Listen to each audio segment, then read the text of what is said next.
তার মানে এবার ওদের সিভিক বানাবে, হ্যাঁ সিভিক টিচার। ও তো বাঘ নয়, ও বাঘের মাসি, ও সব জায়গায় বলে রয়্যাল বেঙ্গল টাইগার। আরে ভালো একটা ডাক্তার দেখাতে পারেন না? রাঁচি কদ্দূর এখান থেকে? ওখানে স্বাস্থ্যসাথী কার্ড তো চলবে না। মৃত বাঘ আরো ভয়ঙ্কর বলেছিল আহত বাঘের থেকে মৃত বাঘ আরো ভয়ঙ্কর। সিটি কলেজের ভাইস প্রিন্সিপাল বুকে আমরা যোগ্য ব্যাজ লাগিয়ে বসে আছে।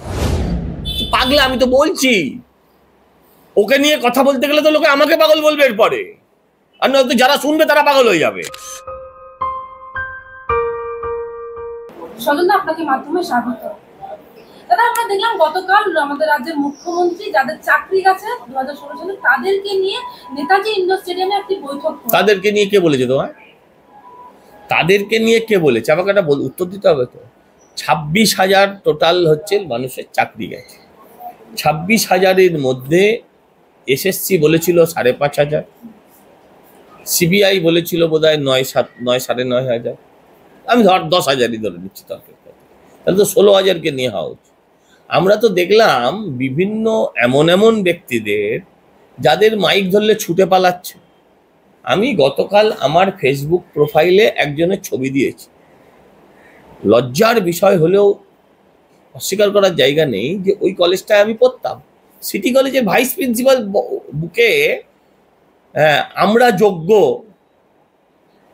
ব্যাজ লাগিয়ে বসে আছে। হ্যাঁ, ওকে ওর পশ্চাদে এক লাথি মেরে ওকে অধ্যাপক বলতে আমার লজ্জা করে। চাকরিহারাদের দলে বসে আছে কে? আমার কলেজের ভাইস প্রিন্সিপাল শুধু নয়, ও ওয়েব কুপার ভাইস প্রেসিডেন্টও বটে। আমি ফেসবুকে দিয়েছি ছবিটা। তো তার সাথে কি আচরণ করা উচিত? হালকা করে জল বিচুটি ঘষে দেওয়া ছাড়া আর কিছু করা উচিত?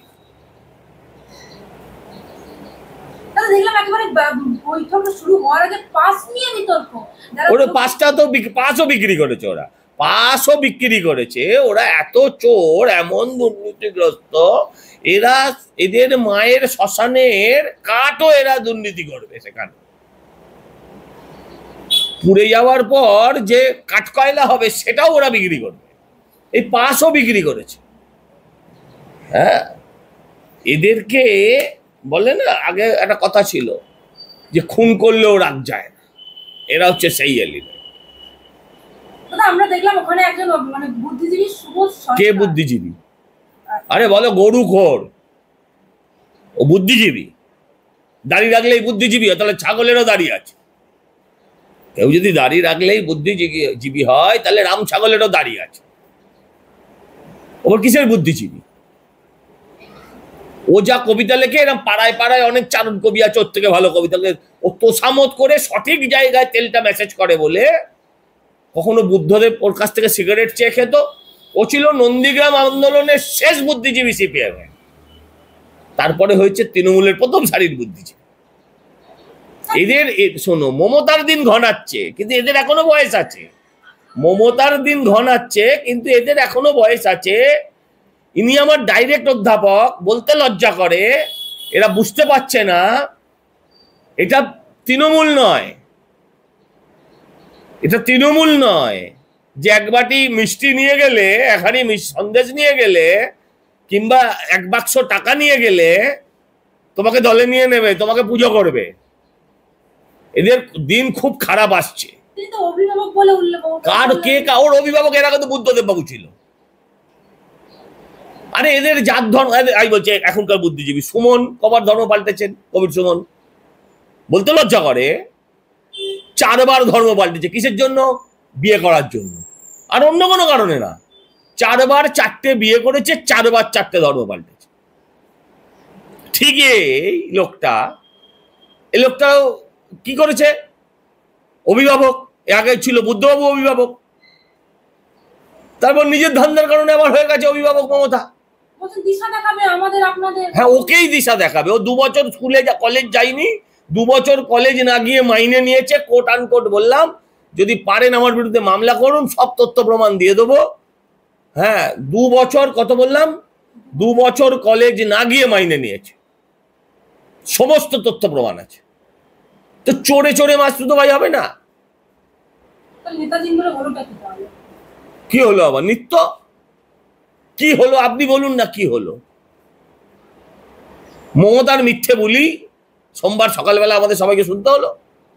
মুখ্যমন্ত্রী তো বলছেন শিক্ষকদের যে আপনারা ভলেন্টিয়ারি সার্ভিস দিন। হ্যাঁ, ওনার মতন ওনার বাড়িতে যেমন একজন সমাজ সেবা করে 5 কোটি টাকা আয় করে ফেলেছে, সেরকম ভলেন্টিয়ারি সার্ভিস দিলে এদের সংসার চলে যাবে।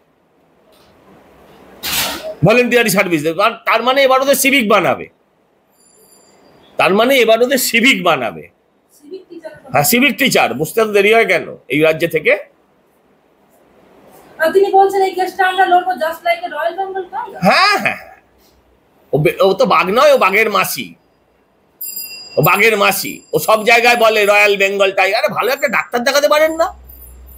রাঁচি কদ্দূর, এখান থেকে ওখানে স্বাস্থ্যসাথী কার্ড তো চলবে না।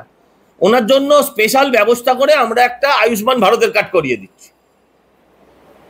মুখ্যমন্ত্রী বলছেন মমতা ব্যানার্জি হাজারবার আপনারা মিথ্যে কথা বলতে পারেন, কুৎসা করতে পারেন, চক্রান্ত করতে পারেন, মনে রাখবেন সুস্থ বাঘের থেকে আহত বাঘ আরো ভয়ঙ্কর। এই আঘাত আপনাদের আঘাত নয়, এই আঘাত আমার উপর মানসিকভাবে আঘাত। মৃত বাঘ আরো ভয়ঙ্কর বলেছিল আহত বাঘের থেকে মৃত বাঘ আরো ভয়ঙ্কর। পাগলা, আমি তো বলছি। ওকে নিয়ে কথা বলতে গেলে তো লোকে আমাকে পাগল বলবে এরপরে, আর নয়তো যারা শুনবে তারা পাগল হয়ে যাবে। একসাথে যদি ওনার সব কাহিনী কেউ শোনে, গত মানে ধরো 1 ঘন্টা ধরে, যদি 2 ঘন্টা ধরে কাউকে ওনার কাহিনী শোনানো হয়, সুস্থ মানুষ পাগল হয়ে যাবে।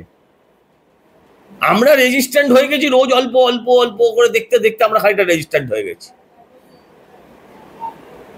না, তিনি বলছেন নাকি যে 2026 যারা বলছেন 2026-এ আবার কিছু করবেন। ত্রিপুরার ক্ষেত্রে উনি একটি মন্তব্য করেছেন, বলছেন ত্রিপুরার 10,000 টিচারের চাকরি গিয়েছিল কোর্টের জন্য। বিজেপির ম্যানিফেস্টোে বলা হয়েছিল প্রতিশ্রুতিতে প্রথমবার, এবার তো দ্বিতীয়বার এসছে যে তারা জিতলো, তারা সব টিচারের চাকরি ফিরিয়ে দেবে বলেছিল, দেয়নি তো, উপরন্তু তাদের যারা প্রতিবাদ করেছিল তাদের নাকি মেরে মারা। ঠিক, এই কথাটার মধ্যে সত্যতা আছে। এটা খানিকটা পাগলামি নয়, এটা খানিকটা সত্য। সিপিএম এর আমলে কিছু দুর্নীতির কারণে কোর্টের নির্দেশে 10,000 লোকের চাকরি গিয়েছিল ওখানে। ইটস ফ্যাক্ট, যেটা আমরা এখনো ফেরাতে পারিনি।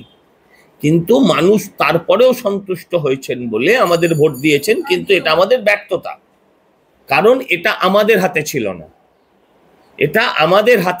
এটা কোর্টের হাতে ছিল। আমরা যথোপযুক্ত চেষ্টা করার পরেও আমরা পারিনি। কিন্তু চাকরিটা খেয়েছিল সিপিএম, এখানে চাকরিটা খেয়েছে তৃণমূল। সিপিএম এর ওখানে সিপিএম এর দুর্নীতির কারণে না, কিছু একটা অন্য টেকনিক্যাল এররের জন্য। এরা তো দুর্নীতি করেছে, এরা তো টাকা খেয়েছে, এদের জন্য তো চাকরিটা গেছে। আমি রিইনস্টেট করতে পারি না পারি সেটা আমার ব্যর্থতা হতে পারে, কিন্তু যার জন্য চাকরিটা গেছে তাকে কি আমি ধূপধুনো দিয়ে, চন্দন বেলপাতা দিয়ে তাকে আমি আরতি করব? ভালো করে বুঝুন, আমি চাকরিটা বিজেপি উত্তর ত্রিপুরায় চাকরিটা ফেরাতে পারিনি। চাকরিটা গেছিল বিজেপির জন্য তো নয়, এ রাজ্যে চাকরিটা গেল যাদের জন্য, আগে তো তাদেরকে তারাই, যে ডাক্তারের জন্য আমার অসুখটা আরো খারাপ হয়ে গেল, যে ডাক্তারের ভুল চিকিৎসায় আমি খারাপ রোগে আক্রান্ত হলাম, পরের ডাক্তার আমাকে ভালো করতে পারুক না পারুক, খারাপ করার দায়টা তো প্রথম ডাক্তারের। না, উল্টে বলছেন তিনি যে এদের মনে রাখবেন, এদের বিশ্বাস করবেন না, এরা দুমুখ কেউটে সাপ। আপনার দুমুখ কেউটে সাপ, আপনাদের বিশ্বাস করবেন না। পাগলের কথার উত্তর দেব না। কেউটে সাপ দুমুখ হয় না। দুমুখ সাপ যদি উনি না দেখে থাকেন, আয়নার সামনে দাঁড়িয়ে পড়ুন, দেখতে পাবেন।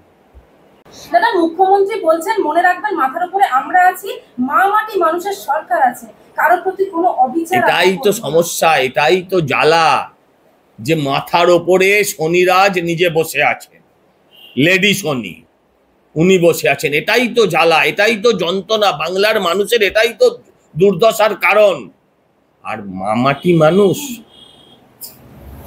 অভয়ার ওই অর্ধনগ্ন দেহটা মাটিতে পড়েছিল যেটা, ওটা হচ্ছে আজকে বাংলার মা মাটি মানুষের আসল চেহারা। আমরা কেমন আছি, আমরা কিরকম আছি, আমরা কোথায় আছি, ওই ছবিটা বলে দিচ্ছি। ওই ছবিটা বলে দিচ্ছে।